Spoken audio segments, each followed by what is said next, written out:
Welcome to another episode of Tuft Talk by Card-Monroe. I'm your co-host, Zach Monroe, and along with Will Card and Andrew Card, per usual, making us sound good. Will, I can't believe it. So we made it to another episode. Yeah. They kept us on. Yeah, you know, after we had our inaugural one about ColorPoint Sports, I thought for sure they wouldn't let us behind these mics again. But look at us now.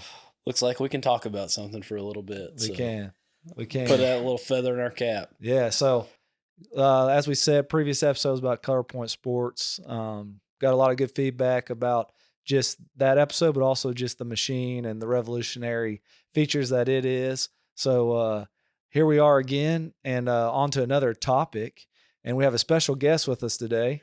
Special by a lot of different means, but especially special to me, as it's my father, Charles Monroe. Dad, welcome to Tuft Talk by CMC. Thank you. I can't believe I get to sit down and listen to you guys talk to each other. And I'll claim him today. He's my uncle as well. So there you go. That's right. And the exciting thing about this podcast is he is a big part of the reason we get to sit here and do this podcast. So yeah, his contribution to this industry has helped continue through the generations. So we get to sit here and banter back and forth for a little bit. That's one of the kindest things you've ever said. I don't know if he wants this contribution tied to his name. We'll see. But we'll see how the podcast goes. Then he can take credit for it. Yeah, that's right. So exciting topic today. We want to get into the history of tufting, as well as how that morphed into the creation and the legacy of Card-Monroe. But before we do that, well, like we were talking about to start the podcast, our inaugural episode was about ColorPoint Sports. Just want to hear your input, Dad, on just that machine from your perspective and the revolutionary aspects that it has to it when it comes to the artificial grass industry. Well, the artificial turf business, and especially when it comes to sports fields, is really amazing. And what all they're doing. And where everything used to be green with stripes, now with ColorPoint Sports, we're able to put color in creative ways that has never been possible before, and do it in a very economical way, so that, as you all said last time, that you don't have to piece everything together, make each color separately, cut it out, and piece it all back together. So that is tremendous. But the capabilities that even piecing it back together you can't do, those capabilities will be, we don't know what yet our customers are going to do with this, but their creativity and a little bit of tufting technology, and we'll see where it goes. That's right. And we touched on it in the last episode, but I'm sure it's exciting for you to see, because it's something that our customers asked for years ago, of how can we finally get the color all in one pass in a tufting machine. And that was something when you were the CEO here that people were asking for. And so I'm sure it's an exciting time for you as well. We were doing this back in 2009, when the industry was so slow. We were trying to do it to do it then, but now it's amazing. It is. Well, that's a great summary of our first episode. And if anybody watching or listening today didn't get a chance to catch that, you can go see that on our normal channels, which is Spotify, Apple Podcast, YouTube, and then also on our socials and website. So that's our ColorPoint Sports game-changing technology that we spent quite a bit of time talking about with the first episode. Just really excited once again about getting that machine out in the marketplace and seeing how it revolutionizes the industry and just game changer. So moving on to today's topic, I think it's one that's exciting in many different ways and touches our family to a large degree, and that's the history of the tufting industry, and then also the history of CMC. So I've heard you, Dad, explain this quite a bit in various different settings and with customers and things like that. But just kind of walk us through the history of the tufting machine and how it evolved into what it is today, eventually. But just the history of the tufting machine, how it began, what was the reason that it began, who did it, and that kind of discussion. Yeah, I like to say that the tufting machine really is a product of 3 generations. Now the 4th generation with you guys sitting here, but it goes way back to the Cobble brothers, who were essentially making replacement parts for the hosiery industry, which was big and strong in nearby towns, Fort Payne, Alabama being one of them. So one thing they did with their creativity is they started with industrial sewing machines.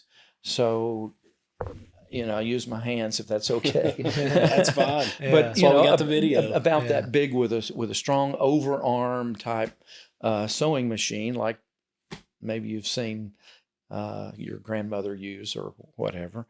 But and then they would add one needle to that, and they would be able to make chenille products, which would be rugs, and add a second and a third and a fourth needle. Eventually, they were able to add several needles to make a wide enough strip to create chenille bedspreads and housecoats even. And so it was quite a revolutionary thing to do that and not have to do it by hand or with a single needle. And from there, they went to deciding, what if we could make carpet out of this?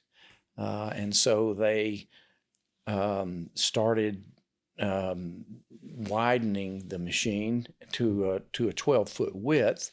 So because at that time, only woven carpet, the weaving process was the only way to make carpet. And so the weaving process was slow and it was expensive. And so they thought, well, if we could do this in tufting, we could do it more economically. Yeah, so at that point in time, it was really only the wealthy then would have carpet in their home, right? That's right. Yeah. That's right. Growing up, we had carpet in one room in our home. And you weren't allowed to walk on it. And that's right. It was a living room, and you better not go in there. Yeah. You're right. And it was a wool woven carpet. Yeah.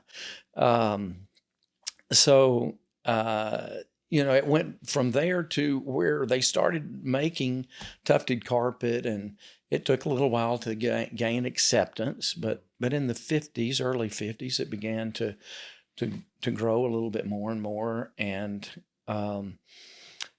first in making just a loop pile carpet, just with loops, a series of loops, and then went to cut pile. One thing led to another, and then we end up with the advanced industry that's out there today. Right. So, a lot of people say over time that CMC and really, any of the other tufting machinery manufacturers were really smart to set up near or close to or in some respects, Dalton, Georgia.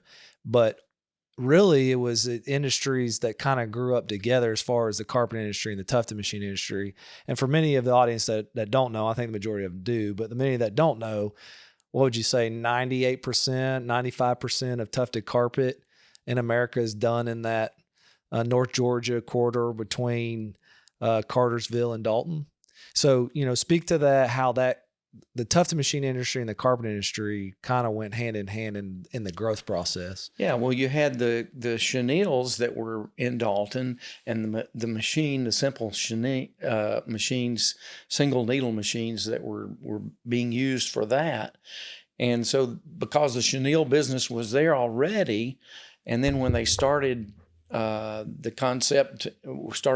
concept of making carpet, then it was a natural thing to go back to these same people, and they were encouraging it as well to make carpet. And so it was convenient. It was people down there had seen what the chenille side of it could do in terms of rugs and bedspreads, and so they were excited to expand it to carpet. And so there you have it. And so it just grew from one thing to the other. You had machinery manufacturers in the Chattanooga area and machinists. And so, it boils down to the generations of one family, and the Cobble brothers took it from single needle with the help of Lewis. So the Cobble brothers were making the repair parts for the hosiery business. And one of the partners in their business was a man whose last name was Muse Hosiery Mill. And so he was part of that, making those parts. And the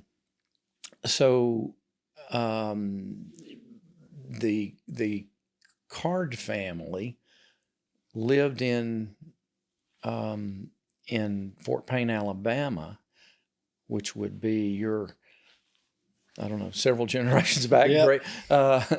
It would be your great grandparents, Yes. I guess you would say, your great grandparents. Yeah. And We're cousins today, Will. Let's go. That's right. And so because the hosiery mill was down there and there were jobs and that kind of thing, they ended up, Lewis, when he graduated, Lewis Card Sr., Yeah. when he graduated from high school, not that day, but the next day, he got on the train and came to Chattanooga and went to work for his uncle, Joe Cobble. And, Joe, I'm sure, said, we'll find something for you to do. And so he started sweeping floors and hauling parts and doing miscellaneous things. But as this developed, Lewis began to get a heart for and a vision for building a tufting machine to make carpet.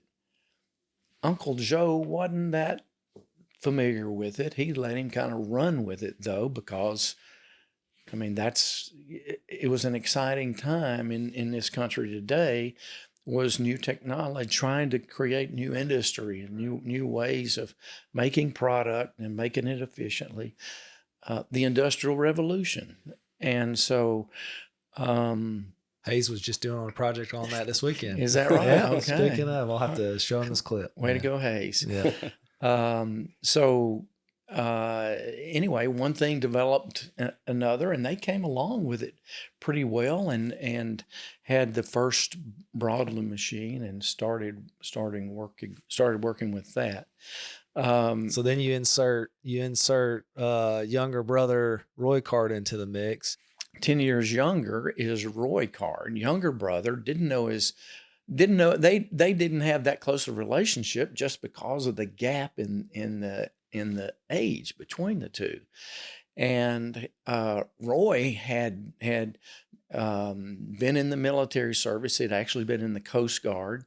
Thought he was going to be stationed in Chattanooga. He joined the Coast Guard because a friend of his joined the Coast Guard, and he was stationed in Chattanooga. But Roy ended up being in other places, other parts of North the world. Atlantic, I think, looking up icebergs. Right. Mapping out weather patterns and icebergs and that kind of thing. That sounds exciting. Yeah, I think he thought that as well. Decided What did I sign this up? is not the career for me. Yeah, what did I sign up for? So anyway, he when his term was over, he decided to come back and go to work. DuPont Corporation was a large company here in Chattanooga, and they made synthetic fiber, and eventually made synthetic fiber for carpet. Mm-hmm. But he says, I'm coming out of the Army, and they said they'd hire him, but he needed to pass a physical first. Well, he'd just been in the military service, Coast Guard actually, and no problem there, okay. And so they detected, when he had the physical exam, they detected that he had a curvature of the spine, and they would not hire him. And so a friend, they had a friend who had a spilling station, and so he decided that he'd just go to work for this guy in the filling station. Well, the filling station was not, wiping windows and that kind of thing on cars was not the best job along the way. Yeah, and but Lewis heard of this. Oh, Roy, you might as well come down here to Cobble Brothers, and we'll find something for you to do. And the rest is history, because the two of them have over 100 U.S. and foreign patents that document the uniqueness of the developments that they've made in the carpet industry over a series of 50 years, I guess. I think one of the biggest impacts that they made, or the biggest, and you were alluding to it, was back before tufted carpets existed, how expensive it was to have woven carpets. And then with the invention that Lewis and Roy had with the tufting machine, which made it more efficient and cost effective, therefore affordable for the common man, that's when you saw, you watch those HGTV shows today, and people like pull up carpet and they're like, oh, there's hardwoods under here. And they get all excited There's because a there's reason for hardwoods. that. Yeah, but the reason for that literally was Lewis and Roy came up with a concept that made the American consumer who could not afford to have carpet could then have carpet. They could have hardwood, they couldn't have carpet, so they're putting that carpet on top of the hardwood, right? Exactly. We did at our house when I was a boy. Yeah. So, I mean, and it's just so amazing that it is providential timing of them developing the tufting machine. Because I was reading about the history a little bit, and everybody's talking about, well, we don't know what how carpet's going to be received and all this. And then, they had already been working on this machine, and then comes along man-made fibers for the tufting machine. So that it's just like the providential timing of they had developed the tufting machine, and then all the inputs you need to make it what it grew into today was just starting to develop all at the same time in the same area. And so it's just incredible, the timing of everything. Well said. Well said. Yeah, the perfect storm in the industry, if you will. Everything just worked together. So you had the Cobble brothers who brought in their nephews and the Cards, and the Cobble brothers more or less had stepped away. The two brothers had actually split up, and they had kind of stepped back and let Lewis and Roy kind of run with it. They eventually sold to Singer Company, Singer Sewing Machine, yeah. And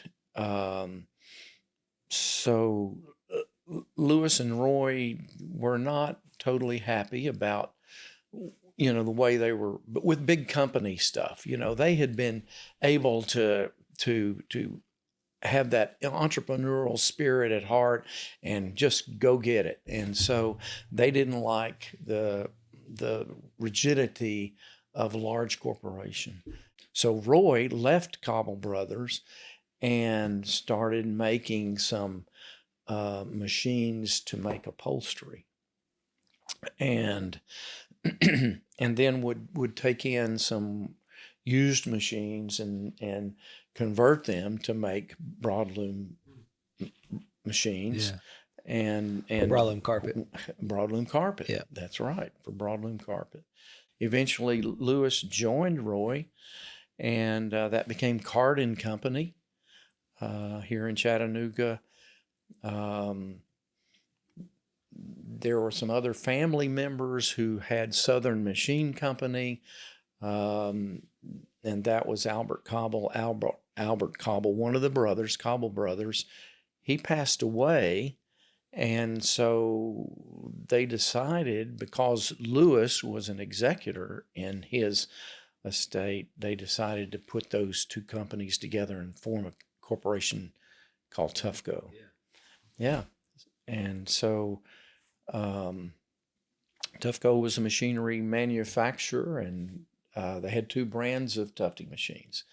They had the Southern Machine brand, and then they had the Card and Company brand, and then they had finishing equipment with Gowan Card.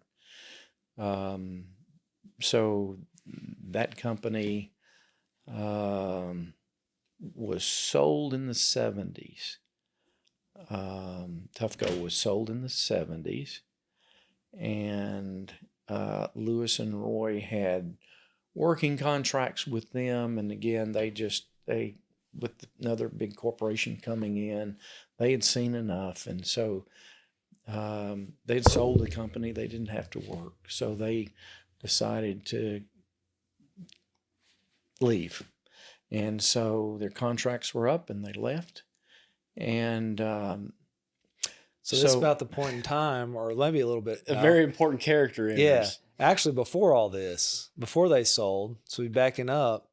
There's another piece of this story, and that's your insertion into the carpet industry with the last name Monroe and not Card.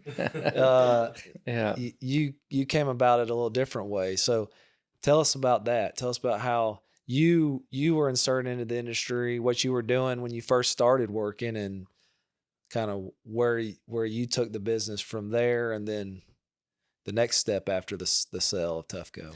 Yeah. So when I graduated from college, University of Tennessee, Chattanooga here, Go Mocs. I went to work for my father-in-law, Roy Card, and he was a little surprised that I would show up and fill out an application, and but I was just curious what's going on here. So anyway, I did. He said, "Okay, we'll put you to work in the plant." And so I worked in the plant. I learned the difference between a drill and a tap, and Life lesson. Which I did not know, one of the life lessons. And I think I learned that here at CMC too. Yeah, everybody in this room probably seen. So you drill a hole with the drill, and then you cut the threads in that with the tap. Yes, and that way it will hold screws. Yes. I've broken many of taps in my life. And I've dug out a few myself. So. Don't let Zach pin your pull rollers. That's right. Definitely do not. So I did that for a while, and then there was high inflation, and so we had during that time, and so you either had a FIFO inventory situation or a LIFO. So FIFO was first in, first out inventory system. LIFO was last in, first out situation. And so in the day, to justify one or the other, you had to price your inventory both ways. And so they called me in to this incredible job, incredibly hard and difficult. Were you Mr. FIFO or Mr. LIFO? To price the entire inventory twice. This is the end of the year, and we were a public company when at this point in time. And so I had auditors breathing down my neck and all. It was a pretty miserable few years for those 2 months. And so anyway, and then I stepped into a purchasing role, which I really enjoyed because there was just a multitude of parts to be purchased. The carding company facility on Riverside Drive was making the pattern attachments. And so it was a lot more involved in the purchasing side of it at Carding Company than it was our sister company, Southern Machine, who did not make pattern attachments. We made the pattern attachments on Riverside Drive, and then we would ship them to Southern to be installed on the Southern frame. So anyway, I enjoyed that purchasing job, and one day Roy Card came into my office and said, what would you think about going into sales? Well, I was really enjoying the purchasing side at that point in time, and I was, anyway, I decided, okay, I'll do that. He says, I think that's important that you do this. And so I decided to go into sales. Lewis Card Jr., Louie, had worked some at Card and Company and had left to pursue some other interests, some lumberyard business, and he had purchased a lumber yard and was building some homes and duplexes and that type thing. Well, he asked me to buy lumber from him, and I made sure he had the right price. Family discount. So I As any did. good purchasing agent should. That's right. Yeah, So yeah. I'm not sure how the lumber business went for him, but anyway, he decided to come to work for Card and Company at the same time that I was leaving the purchasing part. He was going to come back to Card and Company at the same time I was leaving the purchasing part, the purchasing responsibilities to go into sales. So it worked pretty well there. He took my job doing purchasing. So I went to Tufco and was there for a little while. So you were at Tufco, and while you were there, there was two major manufacturers of tufting machines. One was Cobble, the other was Tufco, and no family was left at Cobble, although the Card family had started it. All the family members were at Tufco at the time. What kind of happened towards the end of that family term at Tufco to then proceed into the next business?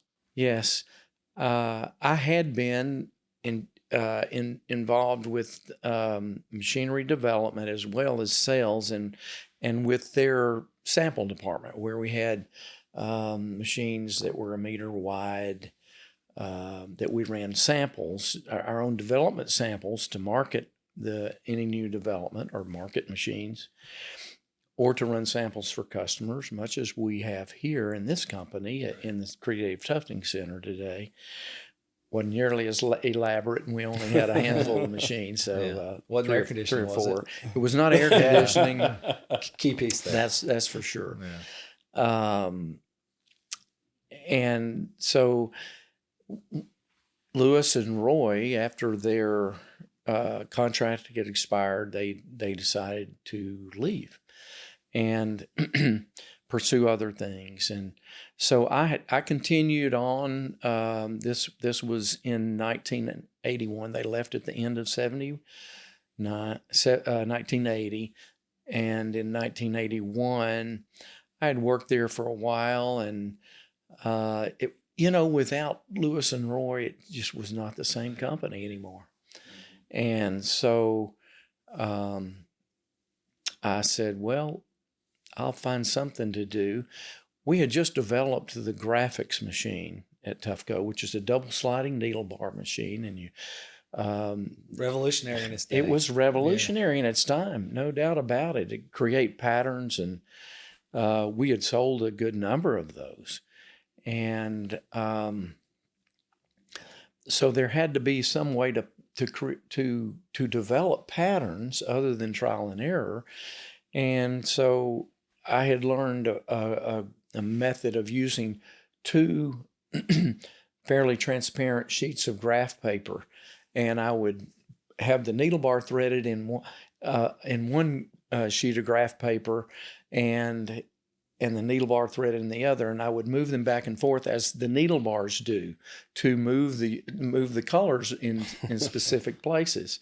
High tech. It was very high tech. Yeah. Eventually, my neighbor across the street computerized it for us. Oh, there you go. Eventually, but I did that, and a lot of customers would come to me and want me to do their patterns for them, and so I did them for free.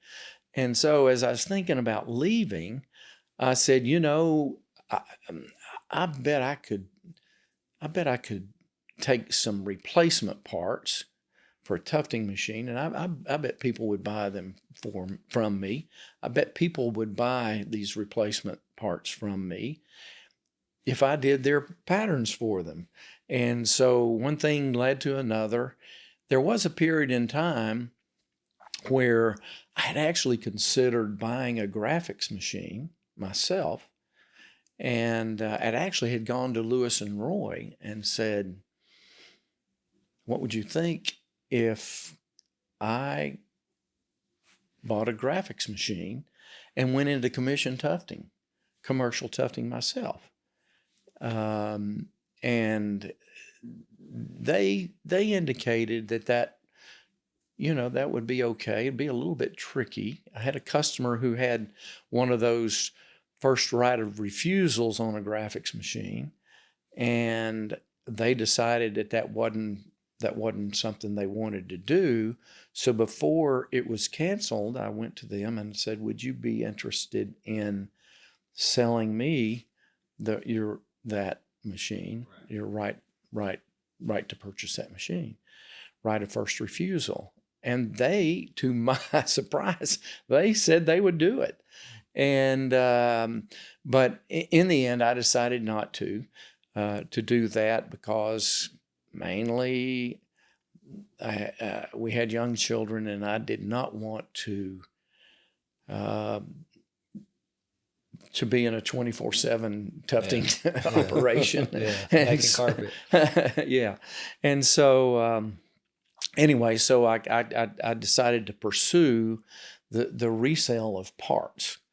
And so Louis and Lewis had a building in Hickson, and they had a little warehouse and an unattached office building. And as a matter of fact, that's where we're sitting right now, in this spot right here. And so I said, well, okay, I'll go see Louis and see if he would be interested in going in business with me. He was, and he had grown up pretty much with tufting in his blood, had tufting machinery in his blood, and so he and I struck off on this new business, Charles Monroe Company. I had a little bit of name recognition is a reason for that. And this is 1981, right? This was in 1981. This was April Fool's Day, 1981. I came over here and to this building, and Louis and I started Charles Monroe Company. Hey everyone, thanks for tuning in so far. After recording our episode, we decided that it'd be best to split it into two different parts, with part one being the focus on the tufted industry and part two being the focus on the history of CMC. Just due to the amount of rich content we had, we felt like it would be the best for you, the listener. And so please be looking out for that second episode. It's awesome. It's such great content. So be looking out for that. Hope to release in about 2 weeks. In the meantime, catch us on all of our usual channels. And once again, thanks for tuning in.